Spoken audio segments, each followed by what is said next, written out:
Ce soir, nous accueillons deux intervenants de choix, dont Éric Charéron, directeur prospective mode de vie, donc à la tête de Keolis sur ces questions d'études et d'aménagement du territoire. Éric Charéron, comment on désature la circulation dans les centres-villes?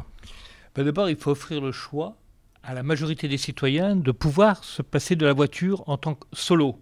Et pour ça, il faut comprendre un peu les freins et les motivations des différents usages. Comment on peut faire en sorte que les voitures soient utilisées par les gens qui en ont réellement besoin? Donc les professionnels, les livraisons, les professionnels de santé, les gens, les collaborateurs aux horaires complexes, c'est très compliqué pour eux, qui enchaînent un certain nombre de déplacements, ou bien tout simplement aux personnes qui en ont besoin, les collaborateurs qui sont en situation de fragilité invisible et qui ne le disent pas, mais qui ne peuvent pas utiliser ni le vélo ni le transport public parce que ce n'est pas confortable pour eux. Donc c'est en combinant ça. Pour ça, il faut une alternative qui soit suffisamment attractive pour désaturer le transport public et faciliter d'autres modes de mobilité pour inciter les collaborateurs à, en quelque sorte, abandonner leur voiture solo quand ils le peuvent.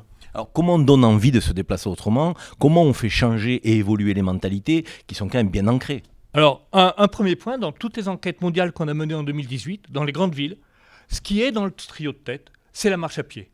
C'est-à-dire c'est à la fois l'amélioration du confort des transports publics et l'amélioration des fréquences. Dire bien sûr, le soir, le week-end. Parce que dans la désynchronisation des rythmes de vie des salariés, qu'on soit start-upper, qu'on soit dans la recherche et développement, qu'on soit effectivement dans l'entretien, le ménage, ou qu'on soit dans l'aide à la personne âgée, on est dans des rythmes complètement désynchronisés. Et quel est le frein principal à utiliser les transports publics? C'est tout simplement pour 60% des gens. Je n'ai pas la possibilité d'avoir un horaire pour rentrer chez moi. Parce qu'on est dans des horaires qu'on ne maîtrise plus, en tout cas de moins en moins, et en particulier dans une ville capitale comme l'agglomération parisienne. Donc il faut arriver à comprendre ça, construire des solutions. La marche à pied, bien sûr que c'est bien, mais ça permet aussi de décongestionner. On n'est pas capable aujourd'hui de valoriser les cheminements piétons et de donner envie des gens, quelquefois, pour une ou deux stations, plutôt que de le prendre en correspondance, de marcher à pied alors que les cheminements au-dessus sont agréables.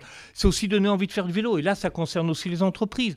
Comment on combat les freins, l'utilisation des vélos, la transpiration, les tenues vestimentaires, le stationnement du vélo sur le lieu d'entreprise, ce sont des éléments comme ça. Mais donc, c'est en combinant de toute façon l'ensemble des moyens qu'on va donner la possibilité aux personnes qui aujourd'hui sont obligées de prendre leur voiture parce que ils ont un peu peur le soir, mais ça ne se dit pas dans les enquêtes, parce qu'on n'aime pas dire qu'on a peur, surtout si un homme, parce qu'un homme, on est viril, donc on n'a pas peur le soir, parce qu'on est fragile. Mais aujourd'hui, dans une société de la performance, on ne dit pas sa fragilité, qu'on est en affection longue durée et quelle est la maladie. Il faut qu'on offre plus de confort, plus de sécurité et la possibilité de s'adapter à des rythmes qui sont désynchronisés, ce qui fait que la voiture, la place de la voiture sera raisonnablement utilisée par les gens qui en ont vraiment besoin, pour les déplacements complexes, pour les artisans, et pour les professionnels qui en ont réellement besoin.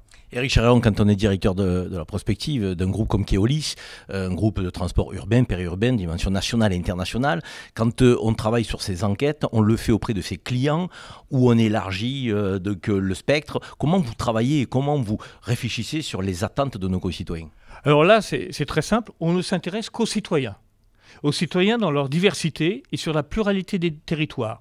Dire que c'est de 7 à 97 ans, c'est-à-dire qu'on oblige les gens dans les cabinets d'études à travailler auprès de tout le monde. Alors là, ce soir, on est plutôt pour parler des actifs, des gens qui travaillent, mais bien évidemment, on s'intéresse à tout le monde, qu'ils soient réguliers des transports publics ou de la voiture, ou qu'ils soient occasionnels, et qu'ils soient du territoire, ou bien évidemment, dans une région comme l'Île-de-France, il y a des dizaines de millions de personnes qui viennent 1, 2, 3 ou une fois par mois sur Paris.